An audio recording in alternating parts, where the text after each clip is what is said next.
안녕. 내 이름은 신승철. 처음 일어났어. 밖에 다 들리다. 잠깐만. 다시.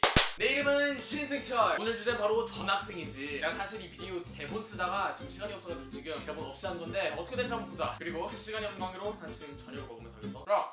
말해보자.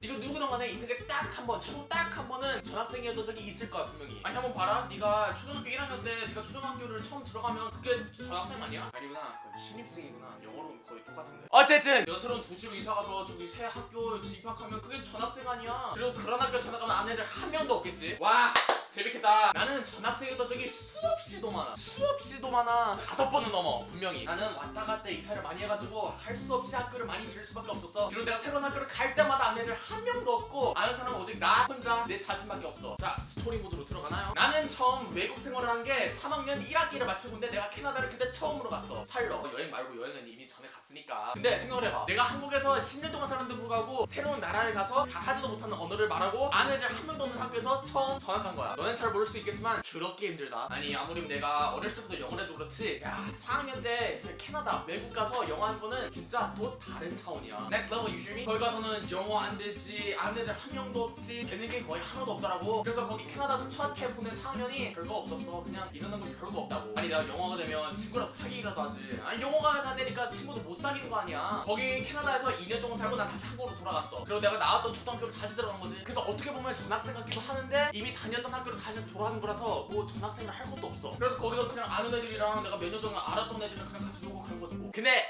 반전의 얘기가 또 일어나지. 내가 한국으로 간 지 7개월 만에 다시 캐나다로 돌아갔어. 내가 나왔던 학교를 다시 돌아간 거라 뭐 전학생을 할 것도 필요 없어. 근데 내가 또 이거 두 번째에서 캐나다 살고 2년 반 후에 내가 다시 한국으로 돌아갔는데 이번에는 내가 아는 학교가 아니야. 아예 모르는 학교고 애들도 다 모르고 다시 레벨 1단계 다운그레이드. 진짜로 아는 사람들 다 없어지고 네가 새로운 학교를 가서 적응하려고 하면 그 느낌 대단하단 말이야. 안 해봤던 사람들은 모를 수도 있는 건데 진짜 어려워. 왜냐면 모든 게 그냥 다 없어진 기분이야. 전학생이 되면 어떻게 친구를 사귀냐면 야 그것도 진짜 힘든 일이야. 네가 먼저 다가가서 말을 걸어야지 뭐 친구랑 생기기라도 하겠지. 나도 처음 보는데 너랑 친구 할래? 그래 친구 되자. 와 땡 뭐하냐 꿈에서 깨. 나 그렇게 먼저 다가간 사람도 아니어서 그런 것도 약간 힘들어 솔직히. 친구만은 약간 주로 이렇게 되지. 다가줄 사람 없나요? 그러니까 내 얘기는 적극적으로 친구를 만드는 게 아니라 약간 이름도 물어보고 가면서 알아가면서 그렇게 친구가 천천히 생기는 거지 바로 딱 하고 생긴 게 아니라고. 그래서 드디어 친구를 만들었다 쳐. 처음으로 친구를 만들었어. 잘했어. 그럼 또 뭐가 남았을까요? 빙고!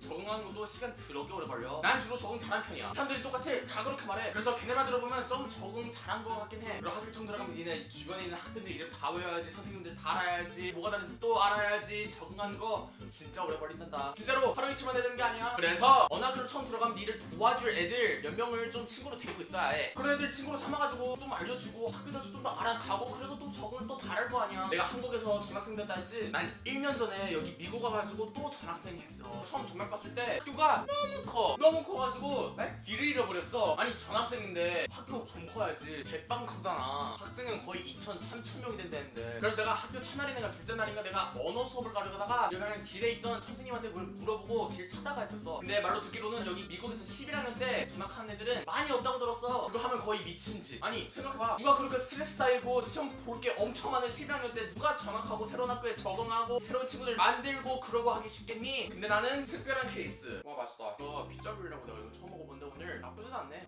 그래서 신입생들은 주로 적응을 못하고 친구들을 많이 없을 수 있으니까 말을 많이 안 하는 상황이 또 있어. 난 이렇게 말을 많이 한다고 생각하거든. 근데 다른 신입생들 뭐 전학생들 같은 거 보면 말이 별로 없을 때가 많아. 근데 난 미국 온 게 아주 특별한 케이스라고 봐. 내가 전학 갈 때마다 아는 애들 많이 없을 거라 했지. 미국은 좀 달랐어. 내가 캐나다에서 알던 애가 한 명 있었는데 내가 미국 와보니까 내 학교를 다니고 있더라고. 심지어 내 영어반에 있었어. 그래서 바다 건너 전학했는데 아는 애가 한 명 생겼지 뭐야. 그리고 걔 때문에 또 다른 애들 친구들 만들게 되고 또 학교 적응 좀 잘하게 돼가지고 그거는 좀 운이라고 봐. 걔 아니었었으면 나 지금 학교 생활 어떻게 될지 나도 몰라. 상담 못해. 그래도 뭐니 해도 전학 오는 건 아주 그냥 좋은 프레시 스타트라고 보면 돼. 얼마나 상큼해? 얼마나 시원하냐고. 모든 걸 새로 시작하는 거야. 네가 알던 모든 거 친구, 학교, 환경 모든 게 하루아침에 싹 바뀌어버리는 거야 이게. 그래서 솔직히 말하면 스릴 넘치긴 넘쳐. 네가 그걸 잘 버텨내고 네가 적응하느냐 마느냐에 따라서 네 인생이 달린 거지 뭐. 어쨌든 그래서 나는 전학생 역할을 너무 많이 해가지고 나는 이제 지치지도 않는다. 내가 대학을 가도 전학생인 건 똑같아. 다른 거 하나도 없어. 그러니까 대학위에서도 하는 거지 전학생이란 타이틀은 없어지지 않는다고. 안 바뀌어. 근데 나중에 이런 전학생의 경험 뒤돌아보면 되게 재밌다. 언제 그러나 싶어. 그래서 전학생 대박 재밌어. 어쨌든 난 여기서 끝났고 재밌게 봤으면 좋아요 누르고 댓글 남기고 구독해 줘 빨리. 다음 영상에 찾아보겠어. 빠이빠이.